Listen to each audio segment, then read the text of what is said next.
বন্ধুরা দুপুরে লাঞ্চ নিয়ে চলে এসেছি। কি কি রান্না করেছি আগেই দেখিয়ে দিয়েছি, আর কি কি নিয়ে খেতে বসেছি সেটাও দেখিয়ে দিচ্ছি একদম।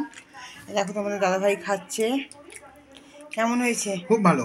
পেঁয়াজ কলি, খুব ভালো হয়েছে। হ্যাঁ পেঁয়াজ কলি ভাজা দিয়ে খাচ্ছে, তোমার পেঁয়াজ কলি ভালোই লাগছে বলছে। এদিকে আছে ক্যাপসিকামের বড়া, এদিকে আছে শুক্তো, শুক্তোটাও খুব সুন্দর হয়েছে, বড়ি দিয়ে ডাটা দিয়ে যা যা লাগে শুক্তো সব দিয়ে করেছি। আর এদিকে আছে পাবদা মাছের ঝাল, আমারও সেম, আর হচ্ছে আমের জেলি।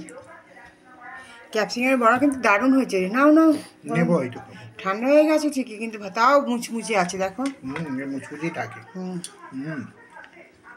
ঠিক আছে। আর সঙ্গে আছে স্যালাড। স্যালাড তো আমার রোজই থাকে, শসা, পেঁয়াজ আর টমেটো। আর আছে আমের জেলি, এটা আমার আমের জেলি। আর এটা ঠিক আছে বন্ধুরা, সাথে থেকো, পাশে থেকো। যদি ভালো লাগে একটা লাইক করে দিও, আর যারা নতুন দেখছে চ্যানেলটি সাবস্ক্রাইব করে দিও। ভালো থেকো, সাবধানে থেকো, সুস্থ থেকো।